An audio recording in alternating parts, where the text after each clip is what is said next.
illumined in the self, who rejoices in and is satisfied with the self alone, fully satiated. For him there is no duty. For him there is no duty. He's free. Because that is the perfectional state. That is the state that the Vedas are trying to teach us. If you can be satisfied in the self means the soul, the super soul, and the personality of Godhead, or Brahman, Paramatma, and Bhagavan. These three levels are given in Srimad Bhagavatam, in the first canto.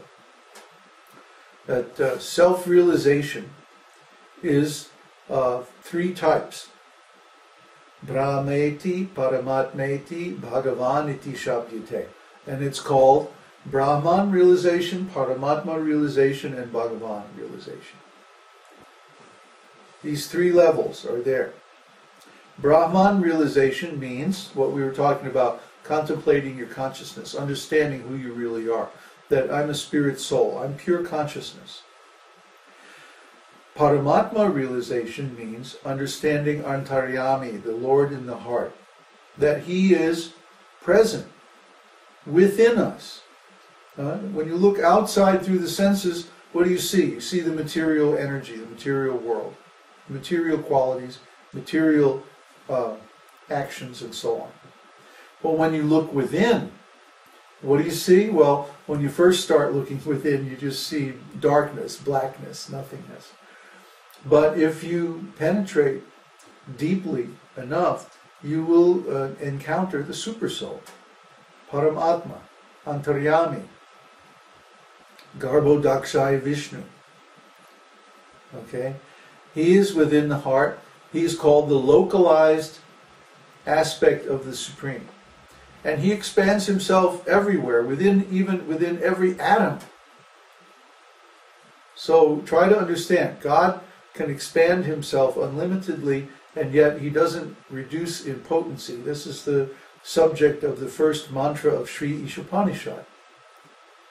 Om Purnamadaha Purnamidam Purnat Purnamudachyate Purnasya Purnamadaya Purnameva Vishishyate. The personality of Godhead is complete and perfect. He's so perfectly complete that He can expand Himself in complete units without any diminution in His potency. Okay, so this is the Supreme, the complete whole. That's the most fundamental definition of the Supreme, and this definition of the Supreme is the common ontological root of all true systems of understanding. The Supreme Whole is everything. In the scientific terminology is called the universe. But in the Vedic terminology is called the personality of Godhead.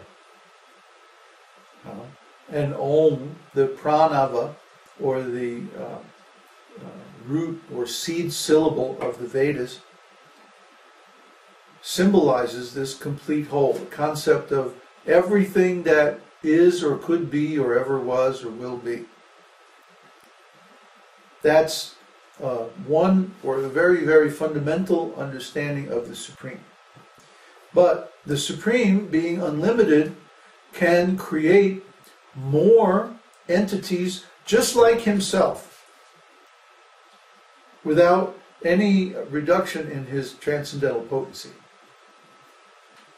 So when the Lord expands Himself, He expands Himself in so many ways. He expands Himself as additional personalities of Godhead.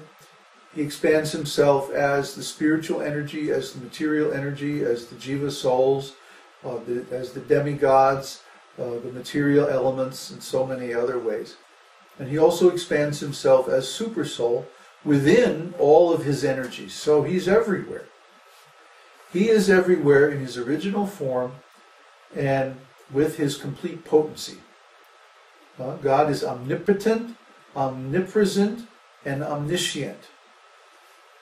And the self-realization experience that corresponds with that is Paramatma realization. And then finally there's Bhagavan realization, the personality of Godhead, the supreme object and origin of everything. So these three levels correspond to the sun rays, the sun disk itself, and the demigod of the sun planet. The example is given. If we study the sun, the first thing we see is the sun rays. In fact, if there weren't rays emanating from the sun, we wouldn't even know that it's there, isn't it? So by studying the sun rays, we can learn a lot, because the sun rays are of the same quality as the sun itself. They're separated though. So similarly, the soul, or Brahman, is the energy, the spiritual energy of God. And by studying the soul, we can learn about God, because the soul is of a similar quality to God, just a much smaller quantity. It's like the ocean and the drop. The drop of water from the ocean is the same quality, the same salinity, the same liquidity, the same so many other qualities. But the quantity is different.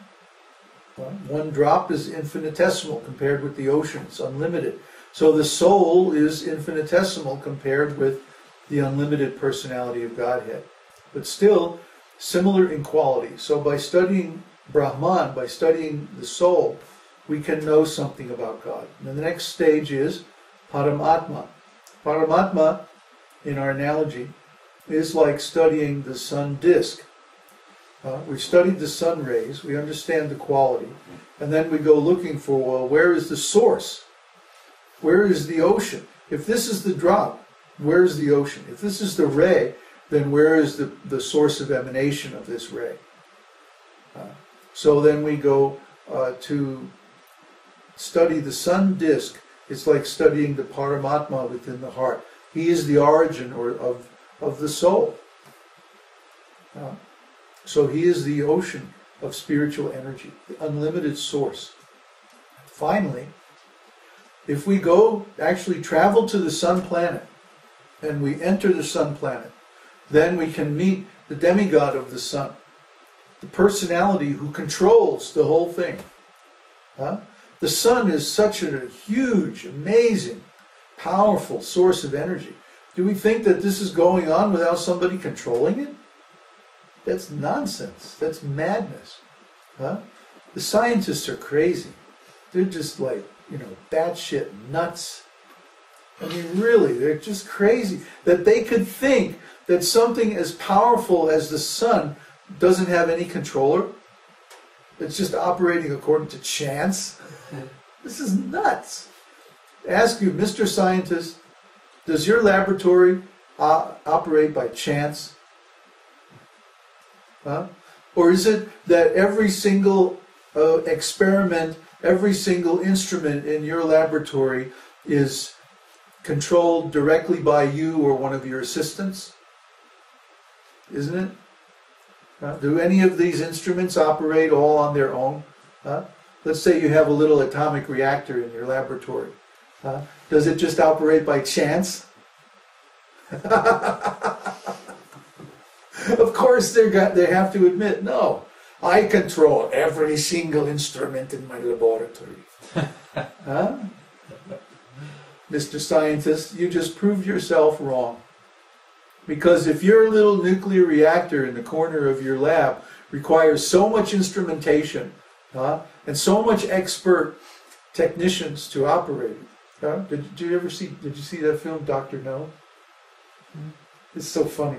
James Bond, he sneaks into the mad scientist's laboratory, and he changes just the one dial that causes the whole thing to blow up. So I mean, one wrong move with a nuclear reactor, like 3 Mile Island, the whole thing can melt down, like Chernobyl. The whole thing melted down, and the Soviets were so stupid, they didn't even put a containment building around their reactor, and so it screwed up the whole state. The whole area is now permanently radioactive. So you're going to let that reactor be controlled by chance? I don't think so. So here you have the sun. The sun is so powerful that if anything went wrong, it could destroy the whole solar system. So if you were God and you were creating the solar system, are you going to let the sun operate by chance? I don't think so. No, you're going to put someone very qualified in control of that huge source of energy and make sure that it's regulated and it's stable and it does what it's supposed to do. That's intelligent. That's any scientist would say, no, I'm not going to let my nuclear reactor sit over in the corner of my laboratory and be controlled by chance. I throw dice every hour to determine the control setting